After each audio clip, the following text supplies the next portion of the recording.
તો તડીપાર બાદ વાપીમાં ફરી ઘૂસેલો માથાભારે પંકજ દુબેને પોલીસે દબોચી લીધો છે। ત્યારે તડીપારનો કડક હુકમ હોવા છતાં વાપી ઘૂસેલા માથાભારે ઈસમ પંકજ જીઆઈડીસી વિસ્તારમાં બેફામ ફરતો હોય તેવું લાગી રહ્યું છે। ત્યારે આ જીઆઈડીસી વિસ્તારમાંથી વાપી પોલીસે તેને ઝડપી લીધો છે। તો માથાભારે ઈસમ પંકજ પ્રભુનાથ દુબેને પોલીસે પાઠ ભણાવ્યા છે।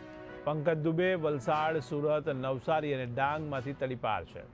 તો તડીપાર હોવા છતાં આરોપીએ કાયદાને ખુલ્લો પડકાર આપ્યો હતો। ત્યારે પોલીસે પણ બાતમીને આધારે જૂના હાઉસિંગ વિસ્તારમાંથી તેની ધરપકડ કરી છે। તો જીપી એક્ટ કલમ 142 હેઠળ ગુનો નોંધી વધુ તપાસ હાથ ધરી છે। તો તડીપારનો હુકમ છતાં વાપીમાં ઘૂસેલા માથાભારે ઈસમ પંકજ દુબેને ઝડપી લેવામાં આવ્યો છે।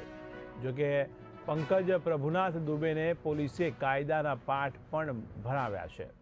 ત્યારે તડીપારનો કડક હુકમ હોવા છતાં વાપીમાં આવેલા માથાભારે ઈસમ પંકજને ઝડપી લેવામાં આવ્યો છે, જેમાં જીઆઈડીસી વિસ્તારમાં બેફામ હોય તેવું પણ લાગ્યું હતું। ત્યારે વાપીમાં ઘૂસેલા આરોપીને પોલીસે ઝડપી લીધો છે। ત્યારે માથાભારે ઈસમ એવા પંકજ પ્રભુનાથ દુબેને પોલીસે કાયદાના પણ પાઠ ભણાવ્યા છે। તો પંકજ દુબે વલસાડ, સુરત, નવસારી અને ડાંગમાંથી તડીપાર થયેલો છે।